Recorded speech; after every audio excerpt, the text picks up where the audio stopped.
अब आपको गुर्दे में और पित्ते में पथरी यानी किडनी स्टोन या गैल ब्लैडर स्टोन होने पर नहीं है घबराने की जरूरत। शहर हैदराबाद में सालों से इस इलाज के लिए खानदानी सिलसिले से चला आ रहा है भरोसेमंद नाम RS यूनानी फार्मेसी।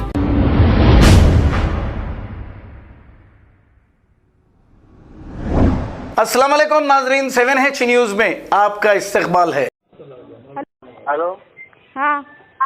अरे क्या जी, हम गालियाँ दे देंगे थे मेरे को आप। अरे वो भड़वे, तेरे को 5 लाख रुपए नहीं दी तो तू इतना बड़ा काम करा था मेरे घर में। तो अब परवीन से पंगा लिया ना, अब आ जा तू मैदान में। सुना, तेरे को 5 लाख रुपए नहीं दी तो तू मेरे घर पे हंगामा करा था। हाँ नहीं, अभी तुम गालियाँ मेरे को दे रही है। तू आ जा अब मैदान में, बोली ना मैं आ रहा हूँ। तू आ मैदान में। तू बहुत बड़ी गलती करा तू, सुना ना, बहुत बड़ी गलती करा तू। आ रहा हूँ PS। अब आपको गुर्दे में और पित्ते में पथरी यानी किडनी स्टोन या गैल ब्लैडर स्टोन होने पर नहीं है घबराने की जरूरत। शहर हैदराबाद में सालों से इस इलाज के लिए खानदानी सिलसिले से चला आ रहा है भरोसेमंद नाम RS यूनानी फार्मेसी, जहां पर खास तौर पर पित्ते में मौजूद पथरी और दोबारा पथरी ना होने का किया जाता है मुकम्मल इलाज। आपको इस दर्द से हमेशा के लिए मिल जाएगा छुटकारा। No side effects, no operation.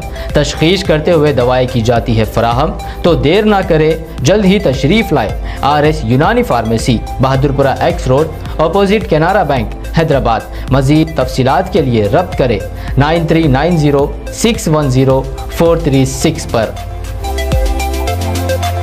खबर है शहर की, खबर है गाँव की, खबर है सारी दुनिया की। 7H न्यूज पसंद आए तो लाइक कीजिए, शेयर कीजिए और सब्सक्राइब करना ना भूलें। 7H news.